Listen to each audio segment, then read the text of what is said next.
నీట్లో మంచి ర్యాంక్ రాని విద్యార్థులకు బెస్ట్ ఆప్షన్ సిఎస్ఈఎంఏ కోర్సులు అడ్మిషన్స్ జరుగుతున్నవి.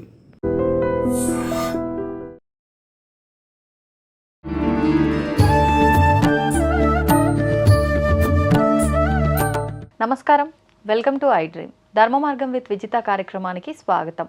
ప్రస్తుతం మనతో పాటు ఉన్నారు ప్రముఖ జ్యోతిష్య వాస్తు పండితులు, లలిత ఉపాసకులు శ్రీ శ్రీ శ్రీ నానాజీ పట్నాయక్ గారు. ఇప్పుడు వారితో మాట్లాడి మరిన్ని విషయాలు తెలుసుకుందాం. నమస్కారం అండి. శ్రీమాత్రే నమః. సాధారణంగా పిల్లలు జన్మించినప్పుడు వాళ్ళ నక్షత్రాన్ని బట్టి కొంతమంది పిల్లలకు శాంతి వచ్చింది అని చెప్పి 21వ రోజులోపే ఈ పూజ చేయించాలి అని చెప్పి నక్షత్రం తిరిగి వచ్చే లోపల చేయాలంట ఇలా చెప్పి వింటూ ఉంటాము. అంటే ప్రత్యేకించి వాళ్ళు పుట్టిన టైంని బట్టి అలా వస్తుందా, ఆ నక్షత్రంలో పుడితేనే అలా ఖచ్చితంగా ఎవరికైనా వస్తుందా, ఏంటి అసలు ఈ విధానం అంతా కూడా తెలియజేయండి. పుట్టిన సమయాన్ని బట్టి వచ్చేది ఒకటి ఉంటుందండి, బాలారిష్ట దోషాలు అంటారు. అది 12 ఏళ్ల వరకు దాని ప్రభావం ఉంటుంది. నక్షత్రం కొన్ని పాదాలు కొన్ని నక్షత్రాలకి శాంతి నక్షత్రాలుగా చెప్పారు. అందులో కేవలం మనం ఇప్పుడు చూడండి, కొన్ని నక్షత్రాలు ఇచ్చారు. ఇక్కడ చూసుకుంటే కనుక అశ్విని నక్షత్రం ఉంది. మొదటి పాదము శిశువు గండం అంటారు. ఇప్పుడు కొంతమంది అనొచ్చు, ఏమంటే నేను మొదటి పాదంలో పుట్టాను, నాకే గండం జరగలేదు అనొచ్చు. దాని ఎగ్జామ్షన్ ఏమిటి, ఏం చూడాలి అంటే లగ్నం బలంగా ఉందా లేదో చూడాలి. లగ్నం బలంగా ఉందనుకోండి, ఖచ్చితంగా వాళ్ళకి మొదటి పాదంలో పుట్టినా పెద్ద ఎఫెక్ట్ ఉండదు. అయితే ఇది ఎప్పుడు పుట్టినప్పుడు మాత్రమే ఎఫెక్ట్ ఉంటుంది, కానీ చిన్నప్పుడు మాత్రమే. ఇది చాలామంది తెలియక ఉండి నాది 1వ పాదం అన్నారు, నేను గండ నక్షత్రంలో పుట్టానంటే 40 సంవత్సరాల వయసులో కూడా ఆలోచిస్తారు. అసలు సంబంధం ఉండదు, అక్కడ ఇంకుండదు ప్రభావం, చిన్నప్పుడే ఉంటుంది. అంటే ఎన్ని సంవత్సరాల లోపు? పుట్టినప్పుడు 12 సంవత్సరాల లోపల ఉంటుందండి ఎప్పుడైనా కూడా, ఏదైనా కూడా. బాలారిష్టం కానివ్వండి, శిశువుకి సంబంధించింది కానివ్వండి. ఇప్పుడు దీనికి ఏం చేయాలంటే నక్షత్ర శాంతి చేసుకుంటారు, లేదా రుద్రాభిషేకం చేయించుకుంటారు. అంటే ఈ 12 సంవత్సరాల లోపే చేయించుకుంటారు. అయితే నక్షత్రం తిరిగి వచ్చే లోపల చేయించుకోవాలి ఈ నక్షత్ర దోషాలు మాత్రం. అంటే ఈ అబ్బాయి పుట్టిన అమ్మాయి కావచ్చు, అబ్బాయి కావచ్చు, అశ్విని 1వ పాదంలో పుట్టారు, వాళ్ళకి ముందు మనం పరిశీలన చేయాల్సింది నక్షత్రము యొక్క మొదటి పాదంలో పుట్టారు కదా, లగ్నం ఎలా ఉందో చూడాలి. లగ్నం బలంగా ఉంటే ఇది పెద్ద ఎఫెక్ట్ ఏమి ఇవ్వదు. లగ్నం కూడా పాడై షష్టమ స్థానము చతుర్థ స్థానాలు కలిశాయి, అప్పుడు వాళ్ళకి హెల్త్ ఇష్యూస్ రావడం, గండం గడవడం, అమ్మో అసలు బతుకుతాడో లేదో అనుకున్నామండి, బయటపడ్డాడు. అది అశ్విని నక్షత్రం. ఇక భరణి నక్షత్రం కనుక తీసుకుంటే పితృగండము అంటారు. ఓకే, పితృమాతృగండం 3వ పాదం భరణి నక్షత్రంలో అన్నప్పుడు మనందరం ఏమనుకుంటాం, అమ్మో తల్లిదండ్రులకి ఏదో అయిపోద్ది అంటాను భయపడతాం. ఏమీ భయపడాల్సిన పని లేదు. అది 3వ పాదానికి సంబంధించిన నక్షత్ర శాంతి చేసుకొని వాళ్ళ ఆ అబ్బాయి జాతకంలోని అలాగే తల్లిదండ్రి జాతకాల్లో గండయోగాలు ఉన్నాయో లేదో చెక్ చేయాలి. చెక్ చేయకుండా ఊరికే ఆ 3వ పాదంలో పుట్టడము తల్లికే ఏమైపోతుంది తండ్రికే అయిపోతుందని భయపడాల్సిన పని లేదు. తల్లి జాతకంలోని ఏమైనా గండ సమయం దశ నడుస్తుందా, తండ్రి జాతకంలోని అష్టమాధిపతికి సంబంధించిన దశలు ఏమైనా నడుస్తున్నాయా, అబ్బాయి జాతకంలో నిజంగానే ఉట్టి నక్షత్ర దోషమే కాకుండా 4వ స్థానము 4-8 లేదా 9-8 కాంబినేషన్స్ ఏమైనా ఉన్నాయో చెక్ చేసుకోవాలి.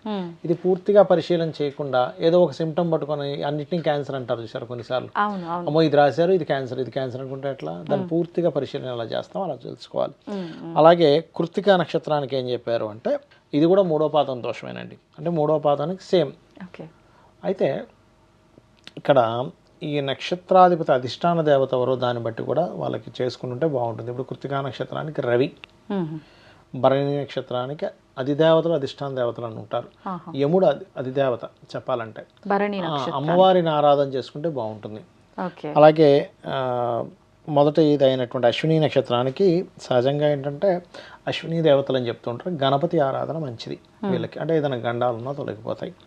అదేవిధంగా మీకు చూసుకుంటే రోహిణీ నక్షత్రం అండి, మీకు రోహిణీ నక్షత్రం 4 పాదాలు మేనమామ గండం అంటారు. అందుకే చూడండి కృష్ణుడు రోహిణీ నక్షత్రంలో పుట్టాడు, అందుకే మేనమామని అంటే అతను చిన్నప్పుడు ఆ ట్రీట్ అలా చేశాడు, ఇద్దరిని జైల్లో పెట్టడం, వాళ్ళ తల్లిదండ్రుల్ని బందీఖానా చేయడం, వాళ్ళని హింస పెట్టడం అన్నీ చేశాడు ఆయన.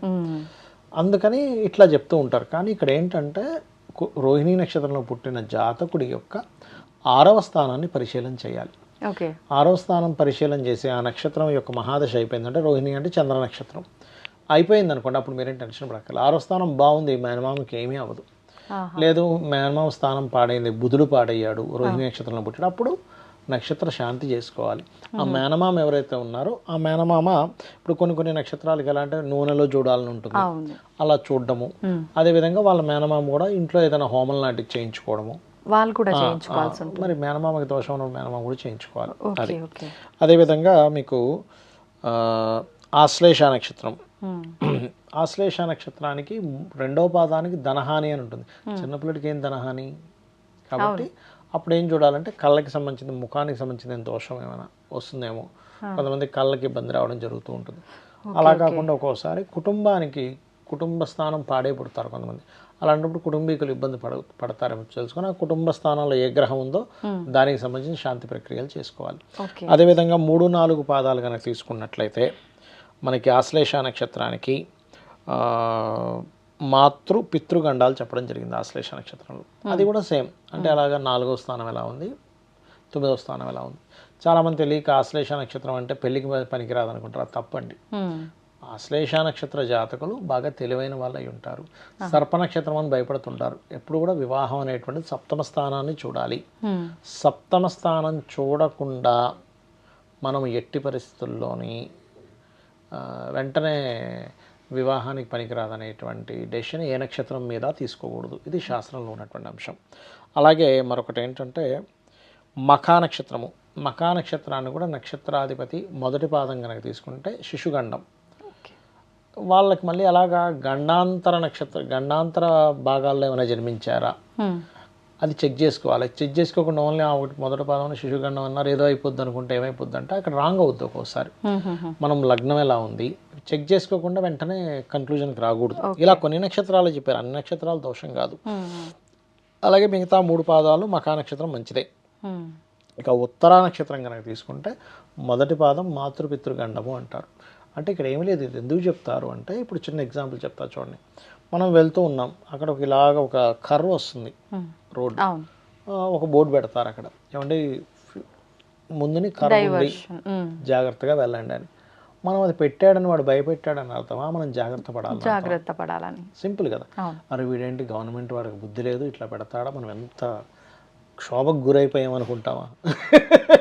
లేదు, మెంటల్ టెన్షన్ అయిపోయిందండి బోర్డు చూసానం కదా, అమ్మ మంచి పని చేశాడు. అలాగే మహర్షులు ఏం చెప్పారంటే అయ్యా ఈ నక్షత్రంలో పుట్టినప్పుడు మఖా నక్షత్రంలో పుట్టాడు శిశుగండము అనగానే మీరు లగ్నం చెక్ చేసుకోండి, ఆ అబ్బాయికి శాంతి చేయించండి, అప్పుడు బాగుంటుంది. అంతేగాని మరొకటి ఏం కాదు. అలాగే మిగతా 3 పాదాలు మంచిదే. ఉత్తరా నక్షత్రానికి కూడా చూసుకుంటే మాతృపితృగండము ఉత్తరా నక్షత్రం కూడా అది మళ్ళీ 1వ పాదమే. మిగతా 2, 3, 4 పాదాలు మంచివే. చాలా మంది ఇప్పుడు ముహూర్తం పెట్టుస్తారు కదా ఒక్కోసారి ఎవరైనా సంతానం కోసం అని, అంటే ఈ సి సెక్షన్ చేసేటప్పుడు అలాంటప్పుడు ఆ రోజు ఉత్తర నక్షత్రం ఉందంటే మొదటి పాదం తప్పించి 2, 3 పాదాల్లో టైం చూసుకుంటారు. అనవసరంగా ఎందుకు గండంతో పిల్లల్ని పుట్టించడం అనేటువంటిది, వాళ్ళకి పిల్లలకి ఇబ్బంది ఉండకూడదు అనే భావంతో చేస్తారు అట్లా. ఓకే. అలాగే హస్త నక్షత్రం మొదటి 2 పాదాలు మంచివి, 4వ పాదం కూడా మంచిదే చెప్పాలంటే హస్త నక్షత్రము. కాకపోతే 3వ పాదం మాత్రం ఇక్కడ కొంచెం తల్లిదండ్రులకి గండ సమయాలు నడుస్తుంటే కనుక వాళ్ళు జాగ్రత్తగా ఉండాలి. అంటే ఏమీ లేదు, తల్లిదండ్రికి అసలు వాహనం మీద వెళ్ళేటప్పుడు జాగ్రత్తగా ఉండాలని చెప్తూ ఉంటారు. ఇందులో కూడా గండంలో కూడా 4 రకాలుగా ఉంటుంది. అగ్నిగండమా అంటే ఇప్పుడు ఏ దీపావళి రోజు ఏదో చేస్తున్నాము, వెలిగిస్తున్నాము, లేకపోతే ఏదైనా పవర్ రిలేటెడ్ ఏదైనా రిపేర్ చేస్తున్నారు, లేదా జలగండమా వాటర్ ప్లేసెస్కి జలగండం ఉందనుకోండి ఆ కొద్ది కాలం వెళ్ళకుండా ఉంటారు. అగ్నిగండమా జలగండమా వాయువు రూపంలో అంటే వాళ్ళకి ఏదైనా బ్రీతింగ్ రిలేటెడ్ ఇష్యూస్ ఏమైనా ఉన్నాయా, ఒక్కొక్కసారి యాక్సిడెంటల్గా ఏదైనా ప్రాబ్లం ఉందా, ఇవి చూసుకోవాలి. అది దాన్ని బట్టి ఉంటుంది గండం అనేటువంటిది. ఇక హస్త నక్షత్రం తర్వాత మనం చూసుకోవాల్సిన నక్షత్రం ఏంటి అని చూసుకుంటే కనుక చిత్తా అండి. చిత్తా నక్షత్రం మొదటి 2 పాదాలు కూడా మాతృపితృగండాలుగా చెప్పారు. అలా అని వెంటనే మొదటి 2 పాదాలు చిత్తా నక్షత్రం పుట్టి అమ్మో తల్లిదండ్రులకి ఏమైపోతుందని కాదు. ఇది కేవలం స్వల్ప దోషం మాత్రమే, నక్షత్ర దోషం. ఇదేదో పెద్ద దోషంగా చిత్రీకరించేసి ఏదో అయిపోతుందని అనుకోకూడదు. ఇది కేవలం చక్కగా అభిషేకం చేయించుకోవడం ద్వారా పోతుంది, నక్షత్ర శాంతి చేయించుకోవడం ద్వారా పోతుంది. అది కూడా ఎప్పుడు ఎగ్జంప్షన్స్ ఉన్నాయి చాలా దీనికి. లగ్నానికి లేదా చతుర్థానికి మంచి శుభగ్రహ దృష్టి ఉంది, పితృడికి ఏమవ్వదు, మాతృడికి ఏమవ్వదు, 4, 9 భావాలు బాగున్నాయి, ఏముండదు. ఎందుకంటానండి ఇప్పుడు చిన్నగా ఏదో ఆ రోజు కొంచెం ఏదో చిరాగ్గా ఉందనే వరకే వస్తుంది, కానీ అది ఏదో గండం అయిపోతుందని మాత్రం లేదు. ఏదో ఇలా వెళ్ళాల్సింది అక్కడి నుంచి ఏదో బైక్ వచ్చి ఆగిపోయాం ఇలా వెళ్ళిపోయింది అంటే చాలా చిన్న స్వల్పంగా పోతుంది గండం కనుక పెద్దగా లేకపోతే. అదేవిధంగా విశాఖ నక్షత్రం దాని తర్వాత విశాఖ 4 పాదాలు దోషంగా చెప్పడం జరిగింది. అది సామాన్య దోషమే, దాని గురించి టెన్షన్ పడక్కర్లేదు. ఇక జ్యేష్ఠ నక్షత్రం కనుక చూసుకుంటే ఇక్కడ సౌఖ్యహాని అంటారు. అంటే పిల్లవాడు 4వ స్థానం ఎలా ఉందో చెక్ చేయాలి ఈ జ్యేష్ఠ నక్షత్రం కనుక పుడితే, మొదటి పాదంలో పుడితే. ఇక 2వ పాదం మంచిదే, 3, 4 పాదాలు మాత్రం 3వ పాదం పితృగండము, 4వ పాదం మాతృగండంగా చెప్పడం జరిగింది. అప్పుడు కూడా పితృగండం అంటే 9వ స్థానం ఎలా ఉంది, 9వ స్థానానికి వ్యతిరేకమైనటువంటి మహాదశలు ఏమైనా నడుస్తున్నాయా, ఓకే. మాతృగండం అంటే 4వ స్థానం ఎలా ఉంది, 4వ స్థానం వ్యతిరేకం అంటే ఏంటి, 3వ అధిపతి మహాదశలు, 6వ అధిపతి మహాదశలు, లేదా 11వ అధిపతి మహాదశలు నడిచేటప్పుడు అక్కడ ఇబ్బంది అనేటువంటిది ఇస్తుంది. మూలా నక్షత్రం కూడా సామాన్య దోషం, 3 పాదాలు, 4వ పాదం దోషం లేదు. ఈ మూలా నక్షత్రం విషయంలో కూడా కొంతమందికి అపోహలు ఉన్నాయి. మూలా నక్షత్ర జాతకుల్ని పెళ్లి చేసుకుంటే మన మూలకున్న వాళ్ళు పోతారని. అసలు ఏమి లేదండి, అలాగే మూలకున్న వాళ్ళు చాలామంది ఉన్నారంటే ఎందుకు చెప్పగలం ఇలాగా అంటే రీసెర్చ్ చేయాలి. ఇప్పుడు మూలా నక్షత్ర జాతకులు ఒక 10,000, 20,000, కనీసం 50,000 జాతకాలు తీసుకొని నిజంగానే మూలా నక్షత్ర జాతకుడు పుట్టినప్పుడు మూలకున్నవాడు పోయాడా వాళ్ళందరికీ కనుక్కోవాలి. అవును అవును. పోలేదు, ఎంత పర్సంటేజ్ వచ్చింది, 99% పోలేదనే వచ్చింది. మీరు చేశారా దీనిపైన రీసెర్చ్? అయ్యో చాలా, అసలు నా జీవితం అంతా రీసెర్చ్కి అదే మీరు మామూలుగా రీసెర్చ్ చేస్తుంటారు కదా, నా జీవితం అంతా రీసెర్చ్కి అయిపోయింది. రీసెర్చ్ కొన్ని లక్షలు ఖర్చు అయ్యాయి చెప్పాలంటే. Okay okay. మరి ఖాళీగా ఉంటే ఏం చేస్తామండి, ఖాళీగా మనం రీసెర్చ్ చేసుకుని కూర్చోవాలి, వేరే పనులు ఏం చేసుకోలేము అంతే. మరి అప్పులు చేయాల్సి వస్తుంది పరిస్థితి, అప్పులు కూడా అయిపోయాయి. దానివల్ల అప్పులు చేసి మరి రీసెర్చ్ చేయాల్సిన పరిస్థితి, అప్పులు తీర్చుకోలేక మళ్ళీ తర్వాత చాలా ఇబ్బంది పడ్డాం, అవన్నీ కూడా జరిగాయండి. అంటే ఊరికనే శాస్త్రం ఒక శ్లోకం చెప్పేసి ఉన్నారు అంటే ఆ శ్లోకం యాజ్ ఇట్ ఈజ్గా ఎంతవరకు పనిచేస్తుంది, నిజంగానే పనిచేస్తుందా పనిచేయదా అంటే ఆయన శ్లోకం తప్పు కాదు, శ్లోకంలో నిగూఢమైన అంశం అసలు ఏముంది అక్కడ, అలా మనం చెక్ చేసుకోవాలి. అలాగే మూలా నక్షత్రానికి ఇలా అయితే పూర్వాషాఢ మొదటి పాదము 4వ పాదం శుభమేనండి, దోషమేం లేదు. అయితే శిశుగండం 2వ పాదానికి ఇస్తారు, 3వ పాదం మాతృపితృగండం. అంటే ఎంతసేపు శిశువు, పితృవు లేదా మేనమామ వీళ్ళకి చుట్టూనే ఉంటుంది ఎప్పుడు కూడా. అయితే ఇక్కడ మనం అర్థం చేసుకోవాల్సింది ఏంటంటే ఈ పిల్లడు పుట్టినందుకు గండం కాదు ఇక్కడ, ఈ పిల్లవాడు పుట్టకముందే వాళ్ళకి ఆల్రెడీ జాతకాల్లో ఉంటుంది, ఈ పిల్లవాడి ద్వారా తెలియబడుతుంది అక్కడ. అంటే నేను ఎగ్జాంపుల్ నిన్న ఉక్రెయిన్ రష్యా కొట్టుకున్నారు, వీళ్ళు ఒక 30-300 ఇవి పంపించారు, వాళ్ళకి ఇంకోటి మిసైల్ వేసాడు, ఇవాళ పేపర్లో వచ్చింది.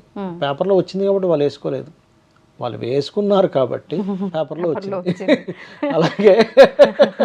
అలాగే శిశువు కూడా వాళ్ళకి ఆ జాతకాల్లో దోషాలు ఉన్నాయి కాబట్టి ఆ దానికి సంబంధించిన శిశువు ఇక్కడ పుట్టాడు, అది మనం అర్థం చేసుకోవాలి.